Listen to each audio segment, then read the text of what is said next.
Item 7C, presentation of Upper Adams Creek Watershed Partnership Opportunity. Kenny Schwab. Thank you, Mayor and Councilors. What a wonderful opportunity tonight. I'm very excited about this presentation.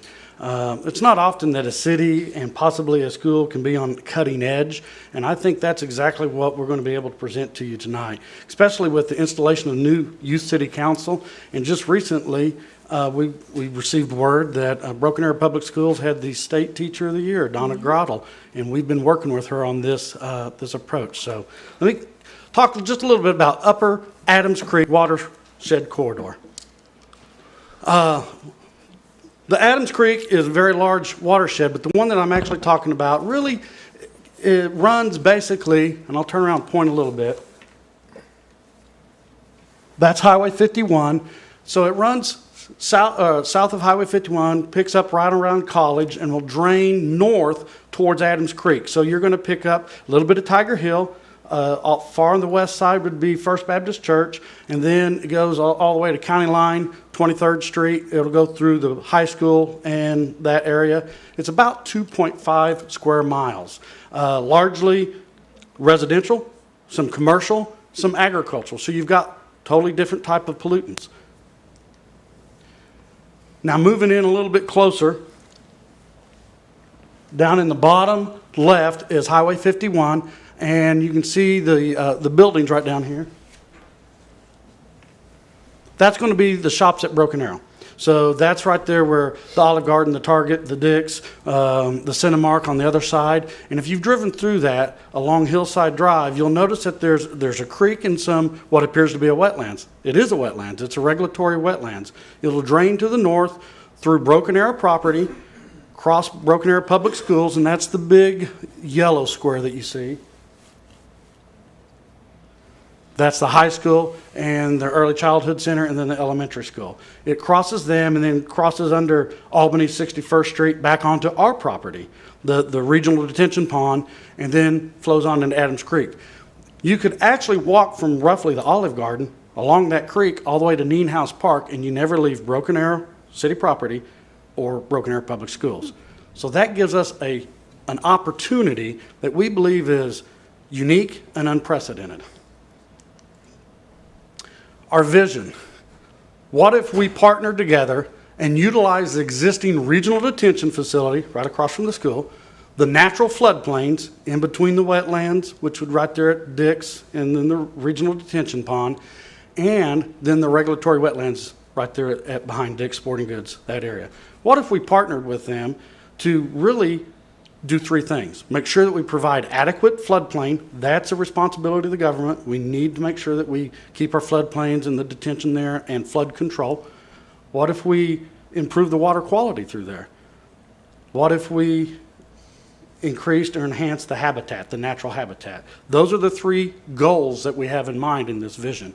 We actually have talked to Broken Arrow Public Schools. This is actually Mrs. Grottle's class. She asked us to come and talk to her class about hydrology, hydraulics, floodplains, and what does the engineering and the science behind it. So we had those presentations. Actually spoke to about 300 students over 15 different classes.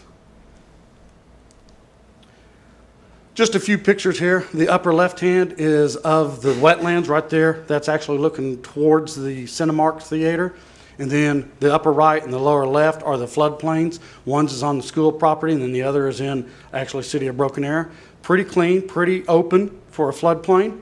And then the last one is the detention pond in the bottom right. So those are really the three components we're looking at a few different pictures. What could we do with this? Well, you could have structural improvements and non-structural. Some of the structural could be floating wetlands. The mayor and I were actually in a conference yesterday, and that was one of the issues, about 20 minutes, that they talked about floating wetlands. Rain gardens. Cascade aerators are different than just the pump aerators out there. Maybe you recirculate with a solar panel so you're energy efficient. Pervious pavement, access path through the floodplain, and maybe right around the detention pond area. Then the non-structural would be a public educational, maybe a website telling them what we're trying to accomplish here, what the benefit to the public, what the benefit, actually on the educational side, the students have that outdoor classroom that we were talking about. and a testing monitoring program, something the students can do to test the water quality. Are we improving? Are we making benefits right there in the detention pond? So these are some items that the students actually came up with when we discussed with them. This right here is a kind of a rain garden. This is Broadway. The upper left actually shows how the rain garden is working as stormwater comes in off the street, comes in on the uphill side, goes down on the downstream side, and actually kind of filters out the pollutants in the rocks and the vegetation that's in there. This is basically, the bottom left is basically the same rain garden when it's not raining. It looks like an amenity. And then there's some natural vegetation that you can use to help with spurring the right type of growth and habitat.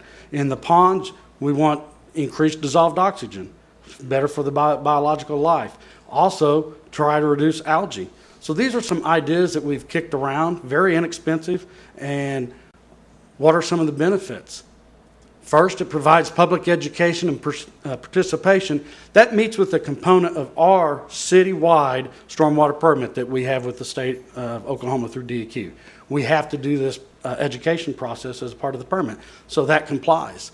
Demonstrates best management practices. Again, with our permit, we're supposed to be demonstrating how can you improve, how can you do better management practices. This would comply with that. Then obviously, really the last two, it improves connectivity and access to the floodplains through our property and through the schools, and it improves stormwater quality and the overall quality of life. So at this point, I'll just open to any questions, but we see a very unique and, as far as we know, an unprecedented opportunity where a city government and a school system can work together to benefit the community and create somewhat of an educational program. Do you see this maybe as just the test model to do it throughout the city? Absolutely, I do. This would be the baseline test model. Yes, sir. I think a couple of things too. The MS4 permit that we have through Yes. through the state is actually mandated by EPA, and that's why municipalities have to do that. The other thing too, that the water quality will notice the increase, and the biggest way that you notice that increase is through macroinvertants and fish, and you have more fish, type of fish that you get, so it'll improve our quality, and our detention pond will be something that we'll see more fish habitat, and it's really a benefit to the community and quality of life. But it also, what you're doing is also mandated by the federal government. So it's a great partnership, and I think it's really something that's very positive. Okay. And I like the idea of the pervious walkways and things where it adds another place where people can get out and get exercise, enjoy nature, and participate. And anytime you can get the schools and the city working together on something, I think it benefits the entire community. Fantastic. What's your timeline?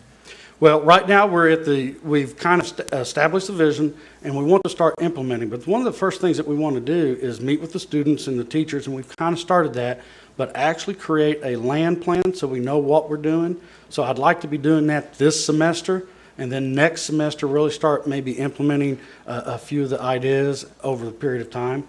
Now, this semester we may do something to really kind of kick it off as a small little floating wetlands to make sure that we have the public awareness of it. But our timeline is immediate. We want to start establishing the organization and put it together. Have we decided on like signs that we're going to put out there? I know that was one of the issues. Actually, one of the discussion, you have the structural improvements and you can call them projects or what benefits, but through the discussion with the students, it actually came up, well, what's the name of this? Well, we don't really have a name.